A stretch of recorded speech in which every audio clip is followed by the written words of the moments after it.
We are actually over 8 billion people on the planet. Well, you might be asking yourself, how did all this started? Where did we come from? How it all started? Who was the first person on the earth? There are thousands of history explaining the source of the basic beginning of the humanity, whether it is the religious or it is scientific. No matter your explanation of the basic beginning of the humanity is, I'm not here to act that, but I'm here to take a different broad approach of this topic. And here we will see the main two things that has shaped the course of the human history and how those two things has been the first the construction of the human civilization and also the destruction of the human civilization, and in this modern age how that same thing is still keep shaping and deconstructing the human civilization. Without further ado, ladies and gentlemen, let's dive into this video. My name is Chris Cowie, and in this video we will explore these two things that I believe are the major thing and element that has shaped the course of history and also that shapes our life even on this modern age. And these two things is no further ado survival and growth. You might already understand this. You might already have a clue about how survival and growth is crucial and key in our life. Survival first. Let's take a step back and imagine the first human on the planet. What they were facing, what was the most important dilemma that they have to survive? It was survival. They have to find a way to survive, whether to produce or whether to, do whatever they have to do. There was that thing that they had to do. That was survive. They had to survive, and that was the basic of the human history. Everybody is shaped by the survival instinct. Even look at all this animal kingdom. If you look at the wildlife, it is purely designed to be survival. And even us, in a very modernized structured civilization, we are still looking for survival. We cannot do as a society without the guarantee of survival. And then let's explore how I've been able to achieve the survival of the human history changed how the focus of the human life has changed. First, when we talk about the wealth or when we talk about money, we think about this as being a kind of luxury thing. And it is right because the necessary or the all these elements that we have are extra to what we need. Let's just ask a simple question. What do we actually need? What do we actually need? And if you think about it, there is a guy called Maslow. He made a pyramid that's called the Maslow pyramid of need. And in those pyramid, there is the basic need, which is the need of the physical need. The physical need, you need food, you need shelter, you need water, you need all these things. And all these things are based on first the survival. And once you being able to satisfy those, you can move to up and satisfy other type of no, of needs. As human being, we have different type of need, and I explain this in a very different way. You can look at my video named the diagram, in which I explain the main core ideology that shape our life. It's kind of the same thing as the Maslow diagram of need. It actually explains to you what we are actually seeking as most important in our life. First, we have the basic need of survival. And when we can survive, our mind can explore different type of thing. And that's where growth come from. Listen, the human being first need to have a place to live, a food to eat, and a clothes to wear. And if you have that, then you can think about something else. As long as you cannot being able as long as you cannot survive, you cannot have a food to eat, you don't have a place to sleep, you don't have water to drink, you cannot definitely think about how to grow. And once you can actually be able to survive properly by satisfying those basic desire or basic need, then you can move on the next step, which is look for a way to grow and grow more to satisfy even bigger desire and needs.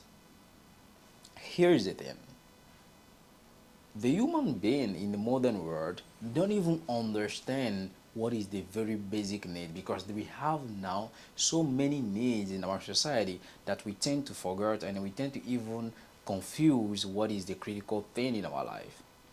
Our life first is based on the survival, and you first need to understand that.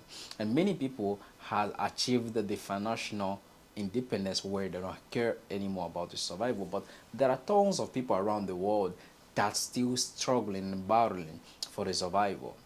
And think about it, we are animals, and if we were in the wildlife, what life could we be living? We will live like lions, and some people will be chasing some kind of other people to just have food to eat. And that is the kind of society we live in as well. There are type of predator in our society as well that also behave like lions by chasing other type of individual as food. It can be in a very different broad way. Now, what does growth mean? Growth just means you want to gain more, you want to have more, you want to have more than what is needed. Now, let's just analyze something really critical. If you look at any company in the modern world, we do live in a capitalist world, which means we are seeking for growth. And growth comes from individual looking for progress. And even as nations, or even as empires, or even as a continent looking for progress. Now, let's look at growth in a very subtle and very um, abstract way. This means let's take something really simple and look at it and apply it to the global view of how growth shapes how words and things happen in the world. Now, the first thing everybody needs is to grow. Why do we need growth? As long as you can survive, you are already satisfying the basic need, which is to keep living on a daily basis. But how do you make sure that once you survive today, you can survive tomorrow, and even after tomorrow, even after, 1 week or 2 years? In that sense, you need enough resources to guarantee that even if you don't work in 2 years, you can survive. Even if you don't work in 1 week, you can still survive.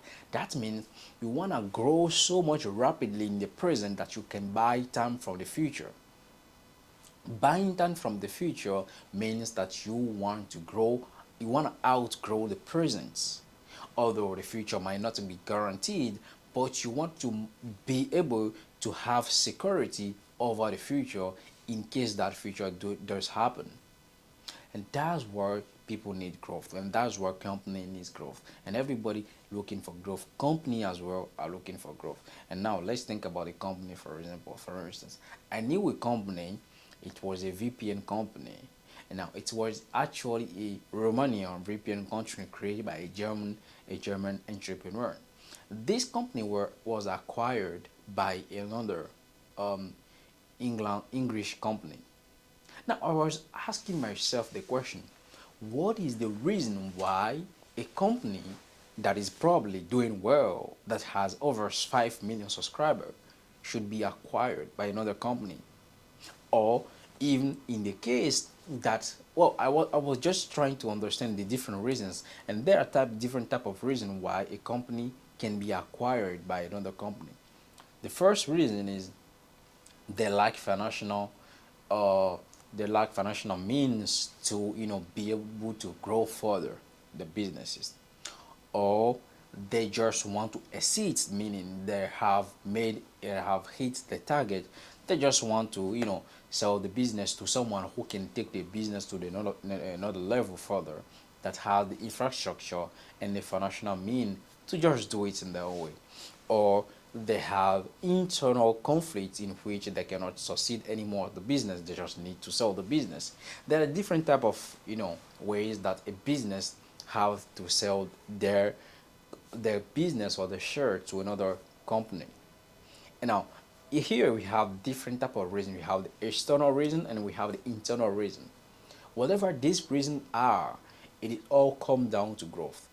Either a company is limited by his internal ability to grow or is also limited by his external ability to grow. And in that case, there is a company offering to take them to the next stage. Now, what does this imply when a company is acquiring another company? It means this company being acquired is hanging his power to the other company that is acquiring them. Well, depends also on the contract and the type of agreement they made, but basically it is in that the company that is acquiring the company has the power to detect how the structure of the company should be from this point, and how the organization of the company should be, who will be the CEO, and all that kind of operational activity in the company, who should handle what, and all that kind of thing. And that is what a company acquirement is, a company acquisition is. Now, you see, there is nothing bad with it, but do you know that this simple example can show you how even in our own personal life we are being either acquired by someone else, or we are acquiring other people. Now, there is a very popular subject on the internet, meaning that we want to be entrepreneurs, we want to be self entrepreneur and all that thing. But here is the thing: being an entrepreneur is first being able to not work for someone else. That means you want people to work for you, whether it is a system or whether it is just people working for you. That means you definitely want people to work for you and not you working for people. Of course, you are serving people with your business, but it is in the sense that you don't have a boss, you are the boss.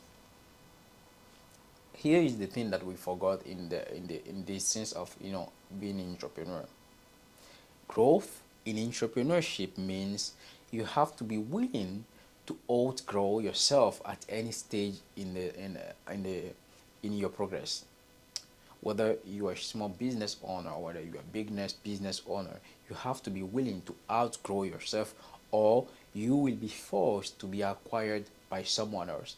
Let's take even the example of slavery, or different type of things that we can think of in the human history. All these things has happened because of people of the countries and nations seeking growth. Country want to grow, they are looking for external people to come and serve as labor in the terrain. Therefore, they venture into slavery, and they venture into different type of something that we can call absurd, or even dishumanitarian. But after all, they're all seeking growth, and that is what every company does, and that is what every country does. Now, I'm not here to judge whether it is a good thing or bad thing. I'm not into that debate, but I'm here to analyze how the human nature is shaped by different type of things that are out of our control, and how we can use them to our advantage and not against us. Now, here's the thing: companies that have much more infrastructure or other thing has more ability to acquire more company. Now you are asking yourself, okay, if at a point you can outgrow everyone into the point that you can, you know, now you are stagnant because there is nobody to outgrow. Because growth means you have to outgrow something. Then who do you become? Do you become God, or what do you become?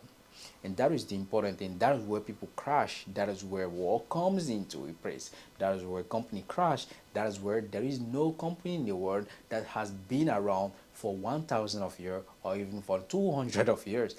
At a certain point, you cannot outgrow anymore because you have hit the limit of growth, and then everything just crash and you just go. It's not being bankrupt, but you just cannot grow anymore because you've hit the limit. And think about it: just think about the name of a company that's been around for 1,000 of years. Even they have the smartest people in the world. They have the smartest cell system in the world. There is no way that for a company to or an individual to stay around for that such a time.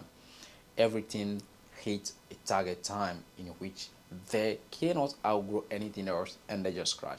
And that is how destruction come into place. That is how innovation from others people or others nation wanting to grow comes to play. Think about the Roman Empire. Think about the Byzantium or Constantinople Empire. Think about the Great Britain Empire. Think about even the Songhai Empire in Africa, Western Africa. Think about um, the Shan dynasty in the Chinese or in Asia. Think about every great empire in the world. They all collapsed because they reach a point where they don't have anything to outgrow, and then they collapse. And now we are in a different stage of our society. We have different type of empire in the world, and you already know them. We have the United States. We have even the Chinese empire. We have different type of political and economical power in the world, and those kind of power also are going to hit a target in which they are also going to collapse, because there is no way a power is going to you know overgrow the time. This is why people say history repeats itself, not because history repeats itself, because people as us, we repeat ourselves. And that's what's happening around the world. And now, how does this serve you as an individual? How can you use this information into your advantage? But here's the thing: knowing that nothing is eternal and everything has a limited amount of time of survival, you want to be able to use everything into your advantage, knowing that whatever is going to collapse, or whatever is not in the I'm not going to be pessimistic about this. It's better to be optimistic about how the society is structured and how people live in a society, which is everything is out of your control. I mean, most of the thing is out of your control. You cannot control how the world is going to turn out. You cannot control how governments are going to make the policy. But you can use those things into your advantage, meaning that you have to place yourself at the right time, in the right moment, to be able to take advantage of the burst opportunities. I mean, the burst problem that happens around the world, and that comes with first building up yourself progressively until the growth or even the collapse of someone else is also benefiting your growth. I mean, not negatively, but the end of an empire is the beginning of another empire. I mean, if you are preparing yourself to set yourself for the up, you are definitely wishing for someone else to fall for the top. Of course, I'm not saying that you have to fight for people to fall, but this is the game of life, and this is the game that we are in, and this game is set up in such a way that everybody fall at a certain time. Whether your fall is dying, or whether your fall is the financial crisis, or whatever it is, we are all going to fall, we are all going to die. So there is no such a way out of this game. There is no such a way out of this life. So what do we do? Let's just play, have fun, and let's just bless each other. Let's love each other, and let's just cherish this time, and let's just enjoy it. And so that is it. From the first beginning of the first basic beginning of the history to this point, we are always going to cycle almost into the same cycle. And if you notice this cycle, you can prepare yourself to take advantage of them, and you can prepare yourself for understanding this is what has happened before. It might not happen exactly, but people will repeat themselves, so they will make the same thing happen.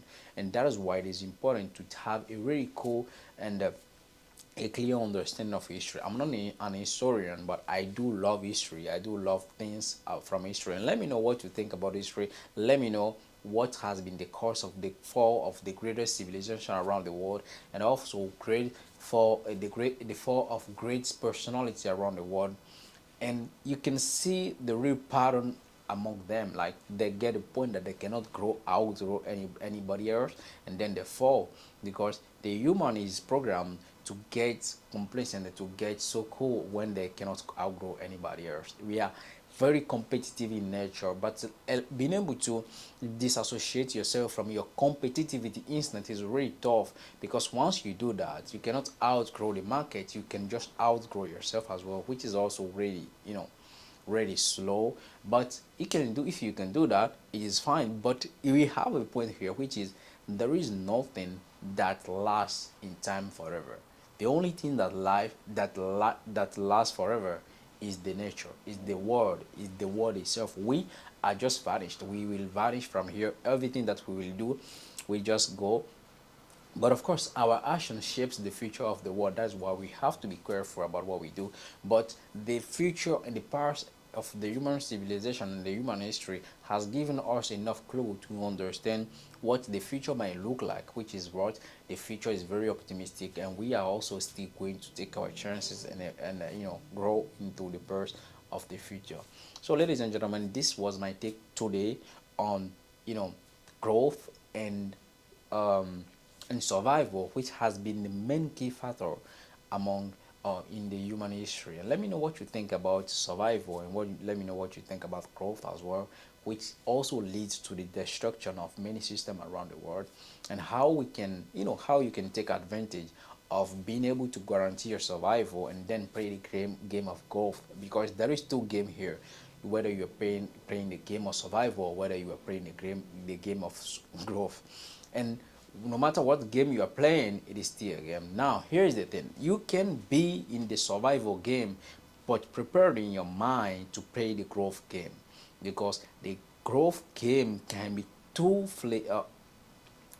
truly competitive, and every game is competitive. Even you are playing a survival game, it is also competitive. And here's the thing: you have to choose what game you are definitely trying to play for all your life. Some people are playing the survival game and it's fun, you just survive and that's it. And some people are playing the growth game, and whether you want it or not, there are individuals in the world that will play this growth game and that will try everything that they can do to acquire a company, or your company will reach a point that you cannot grow anymore and that you face the challenges that to be acquired. Think about it. Or as an individual, you will be faced the challenge to be acquired by others individual around the world. Well, you can have your values that you don't want to be acquired, but let's see how it goes. And I'm not saying that people will necessarily acquire. I'm using it hypothetically, but here you understand that growth is the motto of the whole human civilization, and growth is what drives innovation. Growth is what drives every technology we have around the world, and growth is what drives the burst life that we have today, all the technology we have around the world. Growth is what drives all that. It's not survival, mainly it is growth. And growth also comes with destruction and different type of thing that you can think about. So that's my take as well, and I hope you have a great time listening to this, and let me know what you think, and let's have a good time. I hope you grow, and I hope you survive, and I hope you love your people, and I hope you give them also the chance to grow as you are growing. Thank you, and until the next time.